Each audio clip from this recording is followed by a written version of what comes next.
But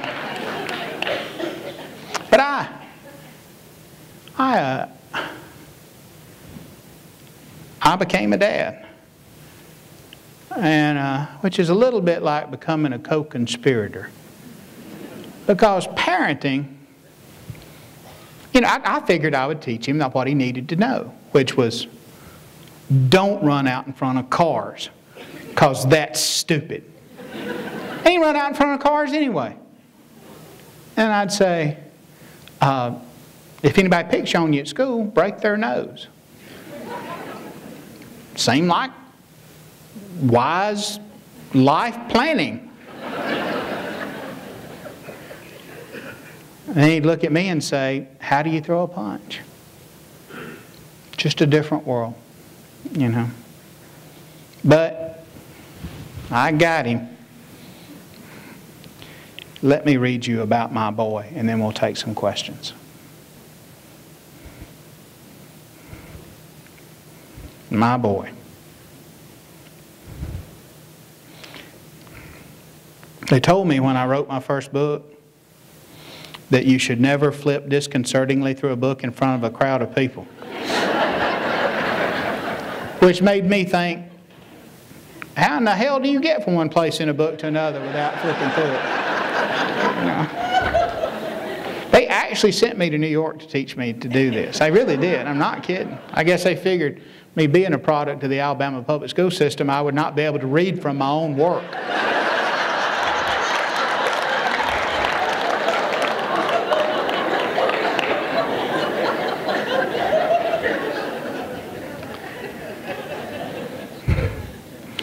Y'all, my God, there are people in the balcony.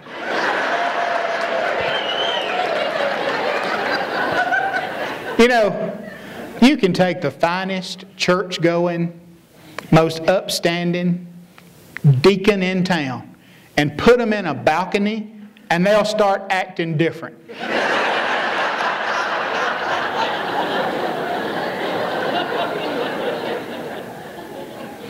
I wrote this chapter.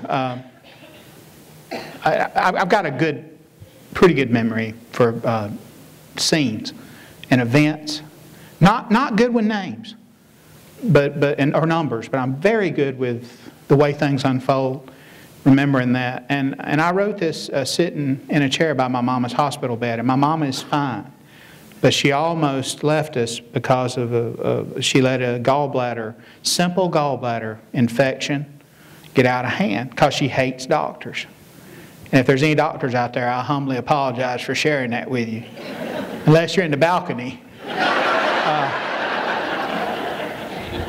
In which case your reputation's shot anyway. But I sat there thinking, and a lot.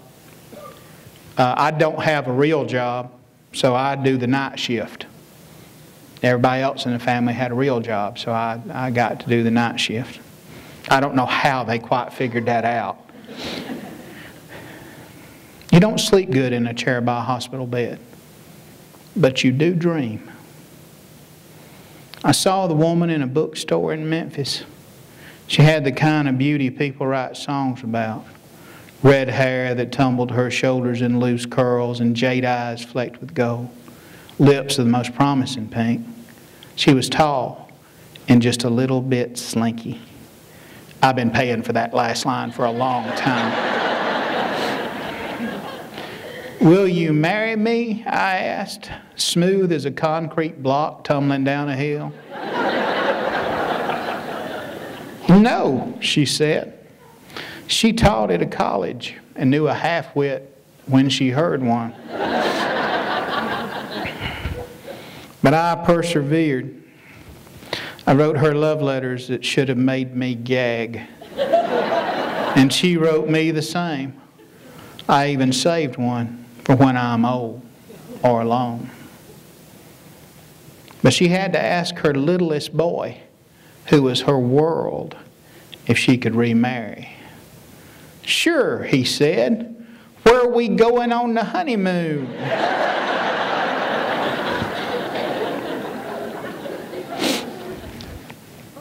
How many times since then have I stared at that boy in dumb wonder and muttered, "Son, if your mama had just been homely."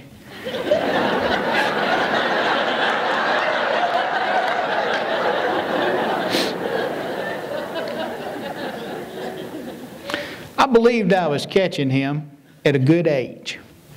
He was house trained, past diapering, but still too young to borrow my car or ask me questions about sex, about which, of course, I would be forced to lie.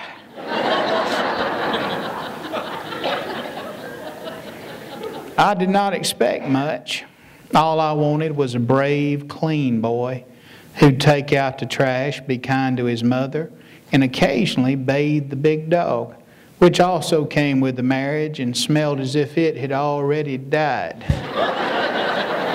It'd be nice if the boy was coordinated, had good oral hygiene, could catch a football, did his homework, and did not run naked in the house. I should have lowered my expectations. He refused to hold his fork right, transforming me from what I always believed to be a real man into an etiquette-quoting popinjay.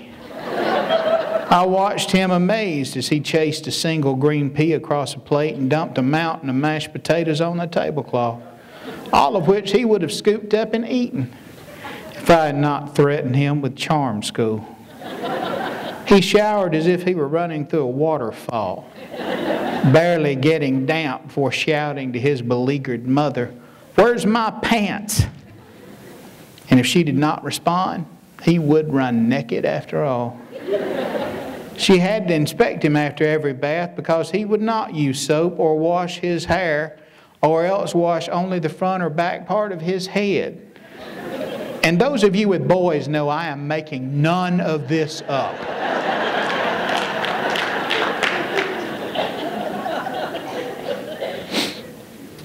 I was a boy once too, but did not look greasy after a bath, or festoon the back seat in used tissues, or sprinkle the floor mats with take-out biscuit crumbs as if I needed them to find my way home again. "Enjoy it," said the woman who bore this troglodyte, "because that little boy will disappear before your eyes." "When?" I asked.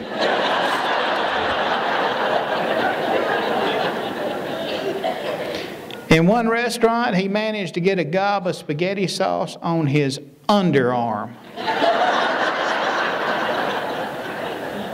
"You got some," I said, pointing. He licked it off.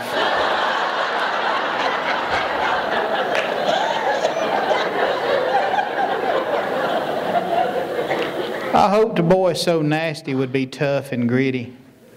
But instead, this was a child of piano lessons and gifted schools. A child once rushed to the hospital with a tummy ache, where an x-ray showed that he had merely overdosed on cinnamon Pop-Tarts and Chick-fil-A. He yelled for his mother to come stomp a spider. He wept from a boo-boo, or if he was tired,